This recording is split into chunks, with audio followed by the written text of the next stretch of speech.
পদ্মার ভাঙনে মানচিত্র থেকে মুছে যাচ্ছে শরীয়তপুরের জাজিরা ও নড়িয়া উপজেলা।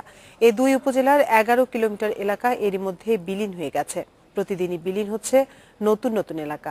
ভাঙন কবলিতদের ঠাঁই হয়েছে রাস্তা আর মাঠে। সব হারিয়ে মানবিক বিপর্যয়ের শঙ্কায় দুর্গতরা। ভাঙন রোধে স্থায়ী বাঁধ নির্মাণে পানি উন্নয়ন বোর্ড আশ্বাস দিলেও কবে তা শুরু হবে কেউই জানে না তা। মোক্তারের চর ইউনিয়ন পরিষদের সাবেক সদস্য শ্রীমতী বেগম একসময় প্রাকৃতিক দুর্যোগে পাশে ছিলেন দুর্গতদের, দিয়েছেন নানা সাহায্য সহযোগিতা। কিন্তু পদ্মার ভাঙনে বসতভিটা হারিয়ে নিঃস্ব নারীর আশ্রয় এখন একটি পরিত্যক্ত ইটভাটা। লিস্টি একদিকে মনে করেন করছে, আরেকদিকে আইয়া পড়ছে, তখন মনে করেন মানুষের দিয়া লিস্টি হাতারি নাইকা।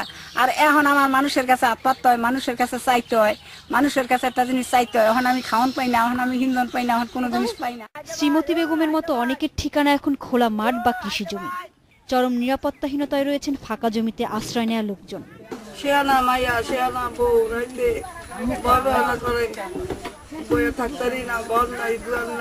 ভাঙনের হুমকিতে রয়েছে নড়িয়া উপজেলার স্বাস্থ্য কমপ্লেক্স, সুরেশ্বর বাজার ও কলেজ সহ অনেক প্রতিষ্ঠান।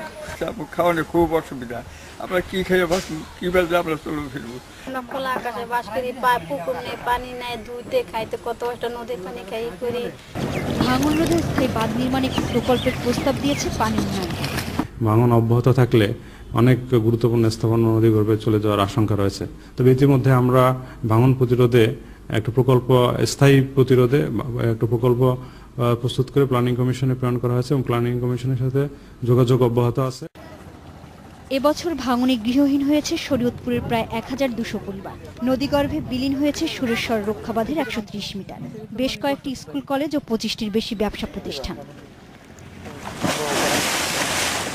Independent news desk.